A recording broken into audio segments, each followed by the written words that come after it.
Hey there, I'm Mysca, and this is a Black Ops 4 BlackOut starter guide for the essentials for the game. If you have not played a lot of PUBG, a lot of Fortnite, a lot of Battle Royale games as a whole, and you don't really know too much about BlackOut, then this guide is perfect for you. It goes through the absolute start of the game and the essentials. There will be a part 2 containing combat and so on. That will come out tomorrow, or if you're watching this a little bit later, it'll be linked in the top right now. But I'm going to be going through the essentials in this video. It'll be going through the drop, which is part 1, part 2, which is looting, and part 3, which is the plan. I have about 1,200 hours in PUBG and a few hundred hours in Fortnite, and also a lot of time played in other Battle Royale games. So this is me kind of adapting the knowledge I have from those games into this game and giving you some insight into how you can play this game better.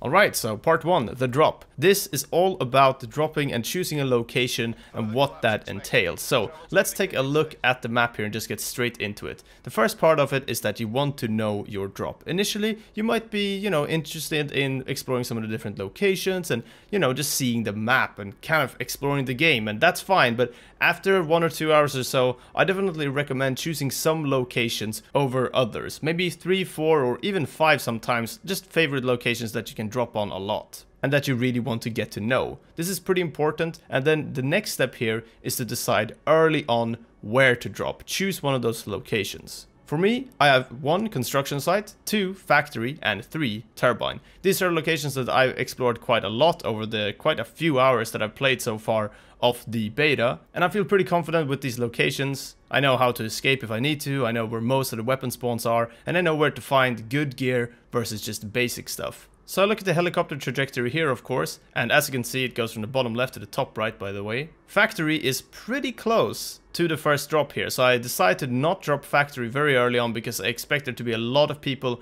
fracking tower and factory since it's so easy to just get to them straight away. But of course there are other popular drops around the map that there will most likely be a lot of people at. However, turbine is a little bit out of the way and still looking pretty good. Construction site, however, seems to be too far away in my opinion. It's a pretty far drop. It means that I start a little bit later. I don't really like going that far with the drops. Sometimes it's okay, but I go for turbine this time around. And one building in particular that I know there's usually some pretty good loot in, even though it's not the biggest building. I've been there a few times and I kind of know the different spots, and knowing the loot spawns matter a lot. Even though guns are not rare in this game at all, you want to find a gun early with cover nearby and an option to get out and escape if that gun hasn't spawned in, or if that loot spot just has something that isn't really good enough, like a handgun or something along those lines. So let's see how this plays out. I drop with these other people, I know where they are heading in, and I know that they could be getting weapons here, but I also know that my spot is very likely to have some weapons in, right along the short side of this warehouse. And indeed, the gun is there. I managed to get 1 kill pretty easily, even though this other guy actually had a gun.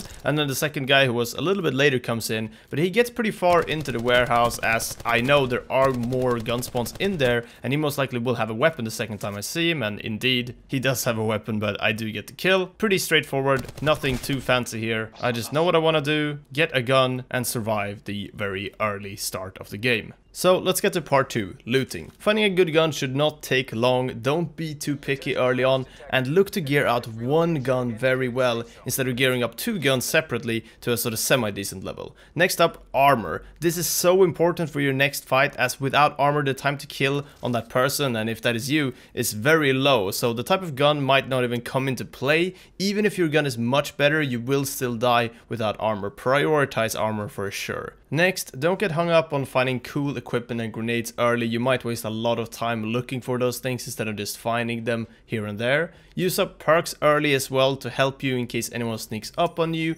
and if you get your hands on Looter or Engineer, which are 2 really good perks, you want to be using those. Looter allows you to see better loot, or just loot in general, through walls, and Engineer allows you to see vehicles through walls. So yeah, pretty good stuff. You will very rarely be lacking the absolute basics in BlackOut, but the loot priority is pretty important. I'll go through it again just to be very clear. Top, find a gun straight away, just a decent gun. Get yourself a good weapon. 2, find armor. This is so important. I almost want to put it on the number 1 slot. It's very important. Find some armor. 3 healing items. Even the most basic first aids are great. You can find them all around the map and you can stack 10 of them all in one go. You should also get some med kits, and if you're lucky you'll find some trauma kits that give you a bit of extra HP on top of your normal max HP. And last is basically perks and equipment. These things are great, but you shouldn't go out of your way to look for them, but they are very, very good to find. If you find some perks on a corpse, you want to look for the good ones. I'll make a video on perks separately later on. Looting a lot early is great. The map is pretty small, so you don't get much of a chance to loot later into the game, unlike PUBG, for example. But that is all for looting, very quickly summed up. Don't want to take too long on this segment. On to part 3, which is the plan. This part is about maintaining control over the game and planning this out methodically throughout the game and changing your plan if needed. If you let the way the circle changes control your game too much and you start slipping up with small mistakes, there will be exponential consequences because they'll just stack on top of each other. Look at it like this. The circle catches you off guard, so you have to travel far unexpectedly. You have to find a vehicle or something, and after searching you find an ATV, but now you're making a lot of noise on this quad bike instead and will be spotted and killed potentially. Or say this, you think you have enough time to get to the circle, but you run into an enemy along the way and that takes a lot of time and you get caught in a fight which delays your whole gameplay cycle, or sequence rather, and leaves you having to use healing to live through the circle damage or enemy damage, which then punishes you mid or late game by not being full health. A plan actually allows you to have a better chance at avoiding these situations and really doesn't require a lot of time either. There isn't much you can plan in one go straight away, but figuring that out and checking in on the circle and sort of modifying your plan as you go and then getting info around you to adjust that plan is key. So let's look at the circle here, for example. Early on I tried to establish sort of no-go zones that are sort of a no man's land. If I go there I'm likely to die or get spotted and have to move in a direction I don't want to go in or something along those lines.